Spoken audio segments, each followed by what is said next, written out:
제가 이제 도지사를 출마하게 된 이유는, 이제 사실 우리 전라북도가 제가 대학 다닐 때 250만 전북도민이라고 했는데 지금 172만 정도로 인구가 감소됐습니다. 그러니까 전주 하나가 넘는 인구가 줄어든 거거든요, 사실.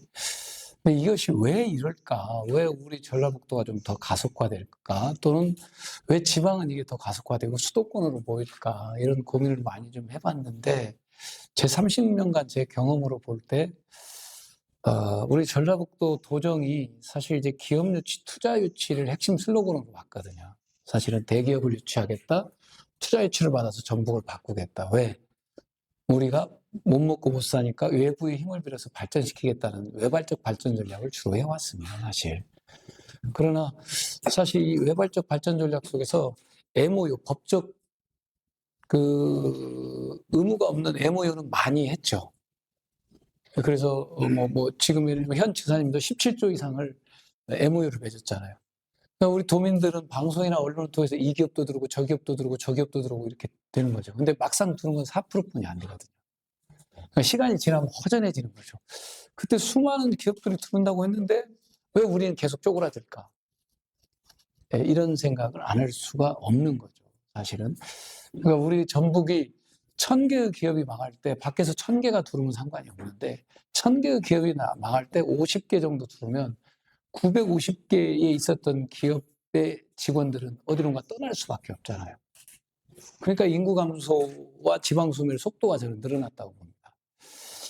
이제 이게 왜 그러냐면 제가 이걸 어떻게 진단하냐면 저는 그래서 우리가 기업 유치, 투자 유치를 하겠다고 하면서 외부의 기업을 유치하기 위해서 인센티브도 외부의 기업을 유치하는데 인센티브도 설계하고 도정의 핵심을 그렇게 과제로 설계한 거죠. 정작 우리 도민을 먹여 살려왔던 우리 기업들에 대한 어떤 성장과 혁신의 기회를 많이 주지 못했던 거죠. 소홀히 했던 거라고 봅니다. 그러니까 자꾸 우리 기업들이 문을 닫아오는 거죠. 또 우리 기업들이 성장해서 한국의 대표 기업으로 또는 중견기업으로 자라질 못하는 거죠. 그러니까 문을 닫고 하니까 인구 감소가 진행됐다고 저는 봅니다. 그래서 제 진단은 사실 외발적 발전 전략 속에서 우리 전북 경제 생태계의 주체를 이루고 있는 우리 기업, 자영업자, 소상공인, 농민 등 많은 사람들에 대한 어떤 지원과 육성 계획이 약했다. 이걸 소홀히 했다. 이걸 시장 경제 원리에 맡겨왔다는 겁니다. 그냥 시장에서 기업이 살던 죽던 시장에서 일어나니까 어쩔 수 없지. 또 자영업자, 소상공인도 마찬가지고. 그래서 우리 전북 경제 생태계를 등한시한 원인이 인구 감소, 지방 소멸을 잘 늘렸다고 합니다. 그래서 사실 이것을 이런 외발적 발전 전략을 지난 30년간 써왔기 때문에 저는 수립해야 된다고 보고 있고 아무런 의미가 없다 앞으로. 이제는 내발적 발전 전략으로 전환돼야 된다. 내발적 발전 전략이란 건 뭐냐? 우리 도민들의 창조적 능력을 믿고 우리 도민들에게, 우리 기업인들에게, 우리 자영업자 소상공인들에게 혁신하고 성장할 수 있는 더 기회를 더 많이 줘야 된다. 도청의 인적 자원, 물적 재원이 거기에 집중돼야 된다. 그래서 우리 기업이 혁신하고 성장할 수 있는 그런 더 많은 기회와 지원을 통해서 성장해 가야 된다. 그래서 우리 전라북도 기업 중에 한국의 중견기업도 나오고 한국의 대표 기업도 나와야 되는데 사실 우리 건설업계만 보더라도 전라북도 기업은 뭐 대표 기업이 없다고 우리가 한탄하잖아요. 왜 그런가? 저는 그만큼 도청의 인적, 물적 재원이 우리 기업을 육성하는 데 집중하지 못하고 외발적 발전 전략에 집중해왔다. 그러니까 어떤 기업 유치하면 막 100억, 막 200억, 50억 주는데 정작 우리 이 기업들한테 혁신하고 성장할 수 있는 건 주고 있는가? 우리 공직자들이 우리 전라북도 기업들이 성장하고 혁신할 수 있는 인센티브와 R&D 과제는 연구하고 있는가? 이 기업을 조금만 AI를 붙이면 성장할 텐데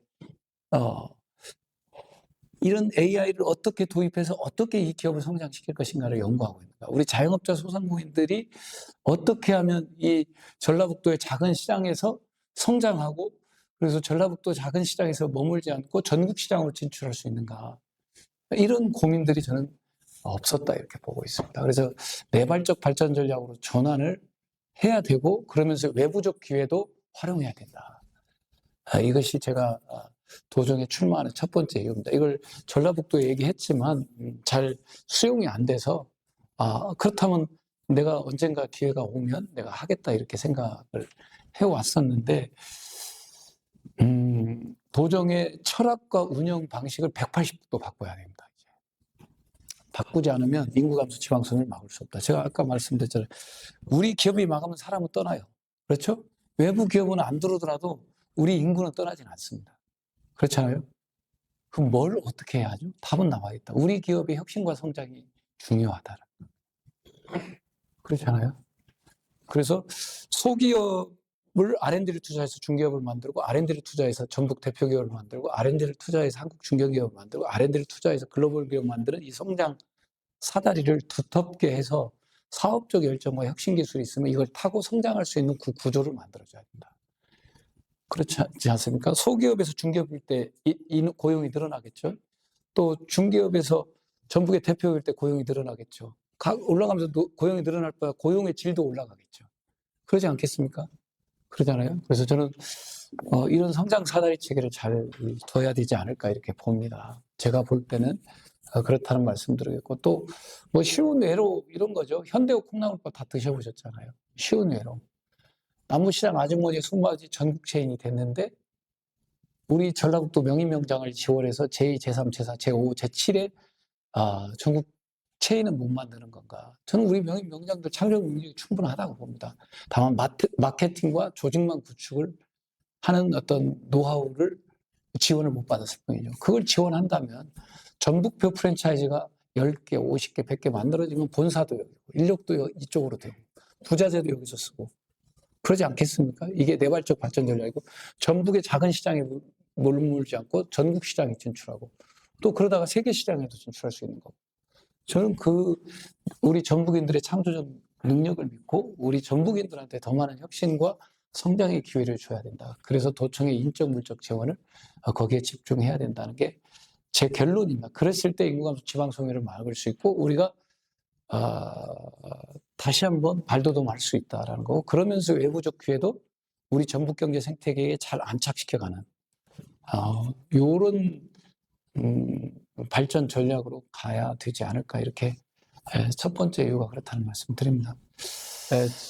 또 하나는 저는 앞으로 재생에너지가 상당히 중요한 의미를 갖는다고 봅니다. 지금 이제 화석연료 체제에서 재생에너지 연료 체제로 가는 거 아니겠습니까? 지구가 온난화돼서 인간이 생존하기 어려운 환경으로 가고 있지 않습니까? 세계 평균 기온이 3도씨 이상 올라가면 인간이 생존하기 어려운 기후대로 진입한다고 그럽니다. 그러니까 파리 협약에서 2050년까지 탈탄소 제로 사이로 가자고 그랬고 유럽이 그걸 선도적으로 투자하고 있고 중국, 미국도 재생에너지 투자를 늘려가고 있지 않습니까? 그러잖아요. 이 재생에너지가 대단히 중요한 세계 경제의 에너지원으로 전환되고 있다. 첫 번째는 삼성과 LG, SK가 2050년까지 알리백을 선했는데 알리백이라는 건 간단한 거 아닙니까? 원전 전기 안 써, 화력발전소 전기 안 써. 나는 오직 재생에너지로 반도체, TV, 냉장고, 세탁기, 핸드폰 생산할 거야. 재생에너지로만 생산하겠다는 거거든요. 50년부터. 그러면 이 삼성, SK, LG는 재생에너지 어디서 구할까요? 또 하나, 단순히 지구 온난화만 위해서 그럴까요? 저는 그렇지 않다고 봅니다. 뭐냐면 올해부터 사실 이유가 뭐 시멘트, 철강, 콘크리트, 시멘트, 철강, 알루미늄, 비료, 전력 등 6개 품목에 대한 탄소 국경 조정 분담금을 내기 시작했습니다. 이걸 어려우니까 그냥 탄소세라고 부를게요. 이제 약자는 씨밤인데 탄소세를 붙이기 시작했던 거예요. 그러니까 우리 제품이 생산됐을 때 CO2가 1000톤이 나왔다.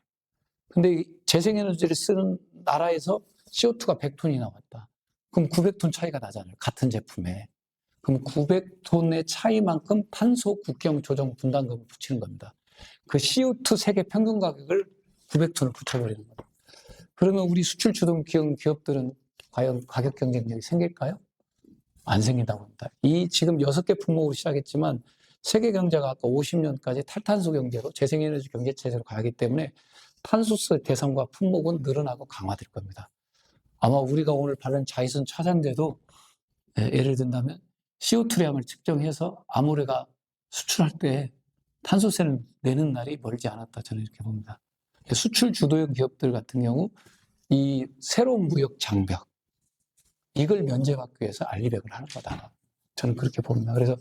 그래서 재생에너지가 기업의 핵심 생존 수단이라는 거죠. 그래서 저는 5년 후에 5기가, 10년 후에 10기가, 15년 후에 20기가를 생산한다면 이 재생에너지가 있는 곳으로 기업이 올 수밖에 없다는 거죠. 근데 수도권으로 끌고 가서 생산하고 싶겠죠. 근데 우리가 이건 반대하고 있기 때문에 재생에너지를 많이 확보한 곳에 그 전기를 쓸 수밖에 없고, 또 이재명 대통령께서 지역 차별 요금제를 도입한다고, 차등 요금제를 도입한다고 했기 때문에 더군다나 더 그렇게 되는 거죠. 그래서 앞으로 재생에너지가 기업의 생존의 필수 수단인데, 거꾸로 말하면 기업 유치의 핵심 수단이라는 거예요. 그러니까 재생에너지 생산량이 대단히 중요한 겁니다. 그래서 15년 후에 삼성이 나 전북 갈래, LG가 나 전북 갈래, SK가 전북 갈래 하는 날이 올 수 있다라고 저는 봅니다. 이걸 체계적으로 잘 준비하면, 재생에너지 산업을 신산업으로 키워서 전북의 산업 구조를 첨단 산업으로 바꾸겠다. 이게 제가 출마하는 두 번째 핵심적 이유입니다. 그리고 하나 더 추가. 사실 제가 이건 출마 이유는 아니었는데, 출마하면서 이제 새로운 사실을 발견하게 돼서 이건 내가 반드시 해야겠다고 생각한 게, 전라북도 김관영 지사의 이제 2024년 12월 3일, 4일 날 말로는 계엄에 반대했지만 사실 계엄 행안부의 지시 또 계엄에 순응하고 협조한 것이 아닌가에 대한 합리적인 문제 제기, 진상규명과 책임을 물어야 된다. 저는 이렇게 보고 있습니다. 12월 4일 날 계엄군과 협조체제 유지, 이런 공문이 그 12월 4일 새벽에 나올 수가 있는 건가요? 상식적으로? 저는 안 나온다고 봅니다. 또 준해산 편성, 도의회가 마비되는 걸 전제로 준해산 편성인데, 이게 상식적으로 저도 국회에서 싸우고 있었지만, 그날 싸우고 막 아수라장 되고 그러고 있는데, 그 상황에서 준해산 편성, 계엄군과 협조체제 유지, 행안부 지시상 지시 이행과 종료, 이런 문건들이 나왔잖아요. 이 문건은 제가 작성한 게 아니에요. 전라북도에서 생산한 문건이에요. 저보고 네거티브 한다는데, 아니, 제가 뭐 인위적으로 만든 문건이 아니잖아요. 하나는 국감 자료예요. 국감 자료인데 전라북도가 작년 국감 때 제출한 자료예요. 전라북도에서 생산한 문건이에요. 또 이번 이 12월 4일 날 KBS 방영한 뉴스에 나온 그것도 그 화면에 나온 문건도 전라북도에서 생산한 문건이에요. 그래서 제가 막 네거티브로 하는 게 아니라 전라북도에서 생산된 문건에 그렇게 나와 있고, 그 당시 도민안전실장이 말한 발언도 전라북도에서 나와 있는 거고, 이걸 종합해보니 합리적 의심이 드는 거죠. 상식적인 의심이 들기 때문에 여기에 진상규명이 필요하다는 거죠. 그래서 저는 이번 선거가 또 하나 추가됐다라고 봅니다. 우리 전북 발전에 대한 염원도 있지만, 또 하나 사실 당시 내란에 순응하고 협조한 어떤 후보에 대한 심판과 진상규명과 책임, 심판의 성격도 저는 있다고 봅니다. 저는 반드시 이것은 우리 동학혁명의 어떤 역사적 자부심을 갖고 있는 전라북도가 민주주의의 산실이고, 또 우리가 지금까지 전라북도가 소외된 건 사실 민주주의를 위해서 계속 싸워왔기 때문에 역대 독재 정권이 우리를 소외시킨 거 아니겠습니까? 그렇잖아요. 그런 우리 전라북도에서 내란을 순응하거나 협조한 부분에 대한 분명한 심판은 필요하다.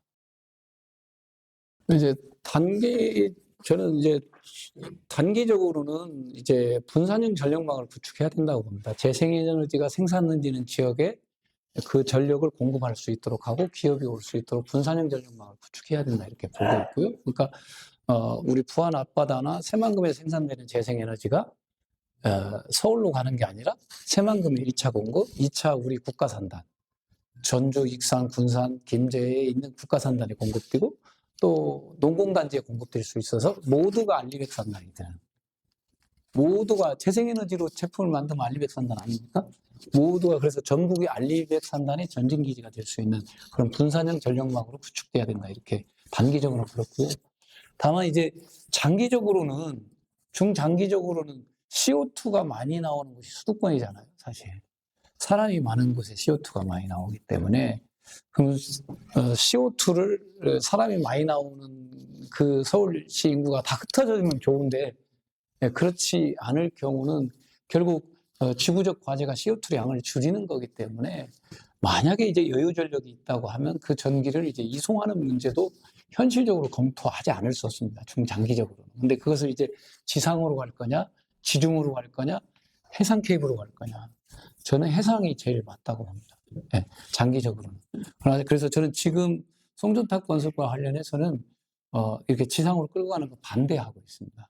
김제나 부안에도 내가 입지선정위원회에서 반대해라 이렇게 우리가 토론한 결과가 반대 의견입니다. 다만 이제 분산형 전력망을 구축해달라 이렇게 얘기하고 있다는 말씀 드리겠고요. 예. 해상, 해적 케이블. 해저. 내가 해상이라고 했나요? 네, 해저 케이블. 네. 그게 제일 적절해 보입니다. 이게 저희가 이제 지난 질문이나 무한 논의 질문에서도 이 손전탑 문제에 대해서 좀 얘기를 한 2년이 넘었었거든요. 근데 그때는 그 정치권 쪽에서도 움직이지 않다가 최근 들어서 이제 조금 이제 움직이시. 아니 그건 이제 정치권 내부에 우리 잘 모르시니까 그러는데 그 문제가 나오기 전부터 이제 제가 이제 매월 1회씩 시도의원 연석회의를 합니다. 부안도 그렇고 김제도 그렇고 그 회의록까지 다 작성돼 있어요. 그 우리 진작에 얘기했습니다. 진작에 얘기했고 그래서 입지선정위원회가 만들어지고 광역망을 결정하고 이런 거에 대해서 원칙적으로 우리는 반대.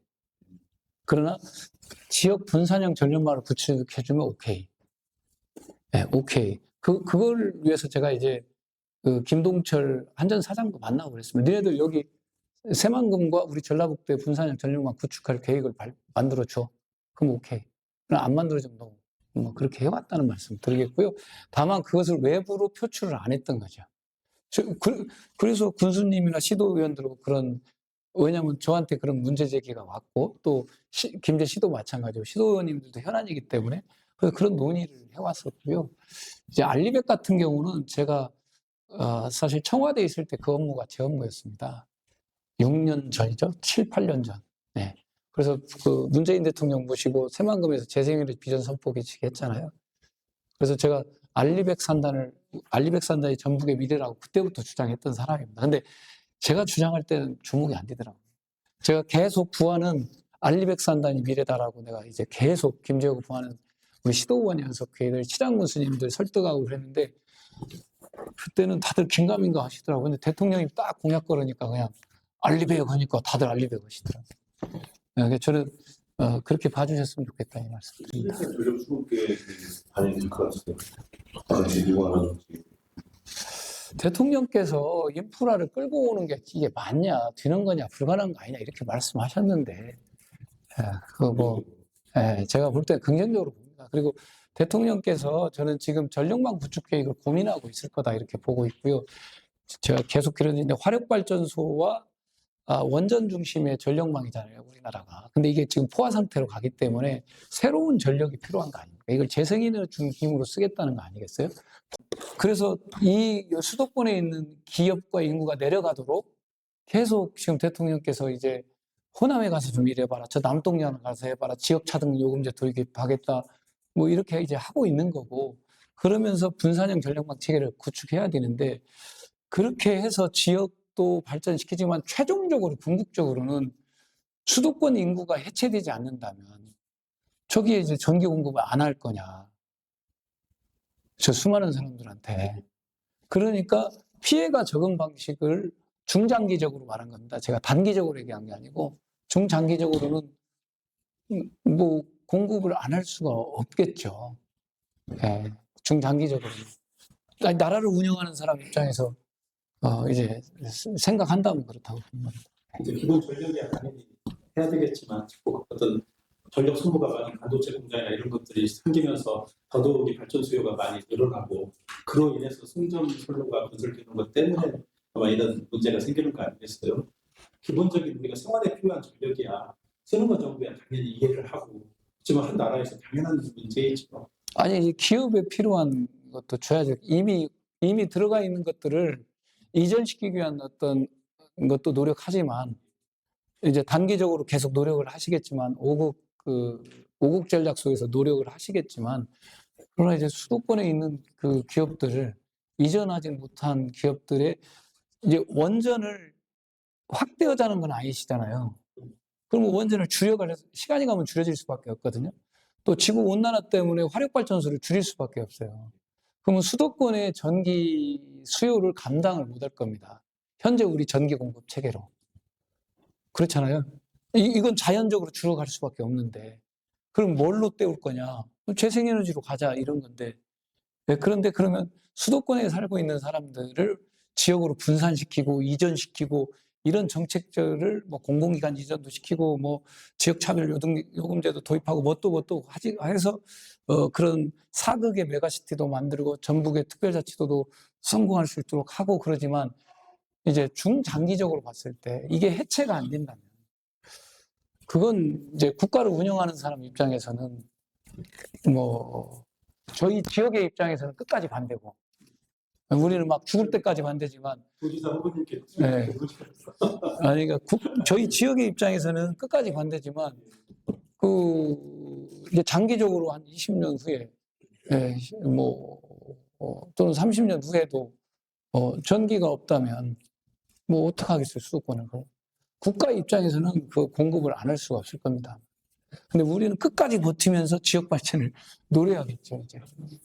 그러니까 이제 궁극적으로는 뭐 당연히 그 조례에 따라서 예산 편성하고 지원이 돼야 되고 저는 그건 뭐 맞다고 봅니다. 그리고 이제 그래서 지역 신문들 또 꼭 그 시군 신문들뿐만 아니라 우리 전라북도 언론들이 뭐 순기능적 역할을 하도록 해야 된다고 보고 있습니다, 사실. 그래서 왜냐하면 지역 신문들이 재정이 부족하기 때문에 순기능을 하기가 좀 어렵다 이런 측면도 있는 거잖아요.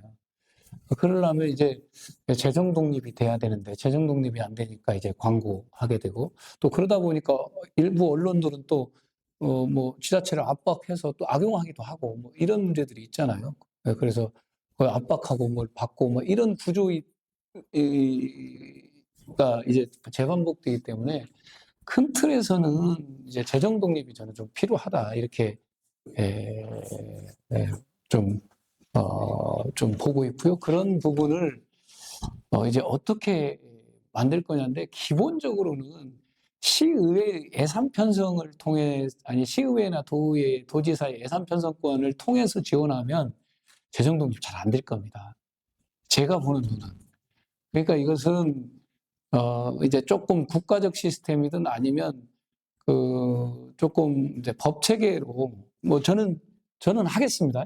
예, 저는 제가 안 하겠다는 게 아니고 저는 뭐 충분히 할 의사도 있고 그리고 저는 제가 이게 뭐 비판을 두려워하거나 저는 항시 제가 나쁜 짓만 안 하면 된다고 생각하는 사람이기 때문에 뭐 숨길 것도 없고 두려워하지도 않습니다. 그래서 뭐 저는 이제 하겠는데 다만 저가 아닌 또 다른 지도자들이 왔을 때 이제 어떻게 될 거냐 또 시장 군수들은 또 어떻게 할 거냐 이런 거기 때문에 이것은 항구적인 제도화가 좀 필요하고 사실은 지방세 일부가 어느 독립재단에 이렇게 들어가게 하고 그 지방세 일부가 어느 독립재단에 들어가게 하고 뭐 언론재단이든 뭐 이렇게 독립재단에 들어가게 하고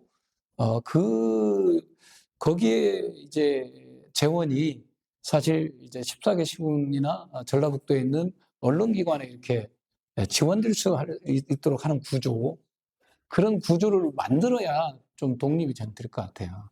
그래야 좀 더 자유롭게 될 것 같고 저는 이제 그런 구조를 만들었을 때 전라북도나 뭐 시청의 광고비라든가 또는 사업과는 무관하게 조금 자율적으로 가지 않을까 싶습니다. 그래서 그런 구조를 이제 짜는 게 중요할 것 같다, 저는. 이제 사실 그래서 지방세 일부가 여기에 이렇게 자동으로 편성되게 하는 게 네, 저는 상당히 그 언론 그런 재단을 만들고 그렇게 하는 게 제일 중요하지 않을까 싶습니다. 저는. 자칫하면 기득권 기성만이 그런 이미 기득권을 갖고 있기 때문에 그렇게 또 자칫하면 할 수도 있잖아요. 이게 이제 저항도 많이 있겠죠. 왜냐하면 뭐 이제 언론 이제 아무래도 메인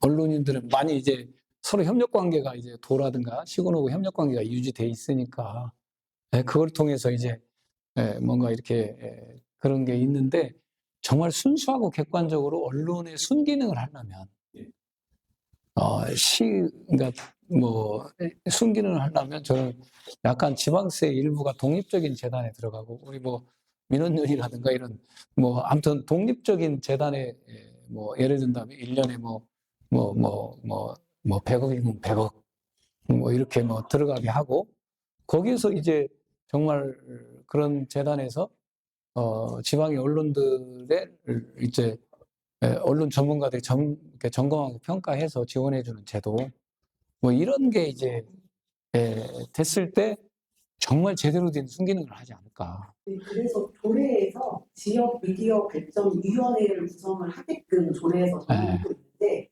그 예산을 당장 본 예산을 세우기 어려우면 미디어위원회로 또 자체 예산으로 대변인실에서 위원회 구성을 해달라고 요구를 했는데 안 하죠. 그 부분을 하지 않겠다라고 말씀하고 있습니다. 지금 뭐 이제 그 결국은 이제 광고비가 뭐 언론들 이제 뭐 그렇잖아요. 저도 도에 있을 때나 시에 있을 때 그런 현실에 부딪혔었고 또 그런 현실을 잘 알고 있습니다. 제가 그렇기 때문에 저는 제가 안 하겠다는 게 아니라 하겠고 뭐 그 아까 지역신문위원회를 만들고 거기에 지원하고 저는 뭐 자신 있습니다. 하겠다는 거고 다만 이제 이것을 항구적으로 하려면 아까 그런 방법이 제일 좋을 거다.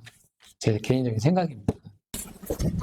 상당히 복잡한 과제인데 거기가 상수원이잖아요.